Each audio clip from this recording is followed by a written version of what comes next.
নমস্কাৰ বাইদেউসকল, ৰাজ্যৰ অংগনবাড়ী কৰ্মী সহায়িকাসকলৰ ৰাতিপুৱাৰ গুৰুত্বপূৰ্ণ খবৰলৈ আপোনালোক সকলোকে আন্তৰিক স্বাগতম জনাইছোঁ। বাইদেউসকল, অংগনবাড়ী কৰ্মী সহায়িকাসকলৰ দৰমহা বৃদ্ধি সম্বন্ধীয় এটা অত্যন্ত সুখবৰ এই ভিডিঅ'টোৰ জৰিয়তে লৈ আহিছোঁ। হয় বাইদেউসকল, আমি আজিৰ এই গুৰুত্বপূৰ্ণ খবৰটো জানি ল'ম। তাৰ আগতে আপোনালোকক এটা অনুগ্ৰহ কৰি আমাৰ এই ভিডিঅ'টো লাইক শ্বেয়াৰ কৰিব আৰু নতুনকৈ অহা বাইদেউসকলে অনুগ্ৰহ কৰি আমাৰ এই চেনেলটো ছাবস্ক্ৰাইব কৰি ল'ব। বাইদেউসকল, আপোনালোকে নিশ্চয় জানে যে আমাৰ অসম চৰকাৰে ভাৰতৰ অন্যান্য ৰাজ্যসমূহক সদায় অনুকৰণ কৰি চলে, অৰ্থাৎ অন্যান্য ৰাজ্যসমূহৰ সমমৰ্যাদাত থাকিব বিচাৰে। আৰু ইতিমধ্যে আমাৰ হিমাচল প্ৰদেশৰ চৰকাৰে তেওঁলোকৰ ৰাজ্যৰ 2024-25 বৰ্ষৰ বাজেটত অংগনবাড়ী কৰ্মীসকলৰ মাননি 10,000 টকালৈকে বৃদ্ধি কৰিছে।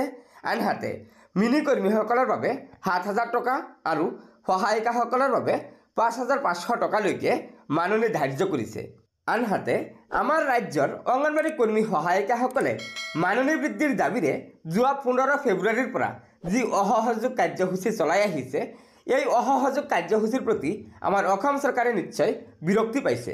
সেয়েহে আমি আশা কৰিব পাৰোঁ যে আমাৰ লোকসভাৰ নিৰ্বাচনৰ প্ৰাকক্ষণত অসম চৰকাৰে কেবিনেট বৈঠক অনুষ্ঠিত কৰি হ'লেও অন্যান্য ৰাজ্যসমূহৰ সমাহাৰতে আমাৰ ৰাজ্যৰ অংগনবাড়ী কৰ্মী সহায়িকাসকলৰ মাননি বৃদ্ধি কৰাৰ পূৰ্ণ সম্ভাৱনা আছে। গতিকে বাইদেউসকল, এয়া নিশ্চয় আমাৰ অংগনবাড়ী কৰ্মী সহায়িকাসকলৰ বাবে এটা অত্যন্ত গুৰুত্বপূৰ্ণ খবৰ। সেয়েহে আপোনালোকে এই ভিডিঅ'টো লাইক শ্বেয়াৰ কৰিব আৰু নতুনকৈ অহা বাইদেউসকলে পৰৱৰ্তী সময়ত ৰাজ্যৰ অংগনবাড়ী কৰ্মী সহায়িকাসকলৰ বিভিন্ন খবৰসমূহ পোনপ্ৰথমে পাবলৈ অনুগ্ৰহ কৰি আমাৰ এই চেনেলটো ছাবস্ক্ৰাইব কৰি ল'ব। গতিকে আজিৰ ভিডিঅ'টো ইয়াতে সমাপ্ত কৰিলোঁ। ধন্যবাদ। জয় আই অসম।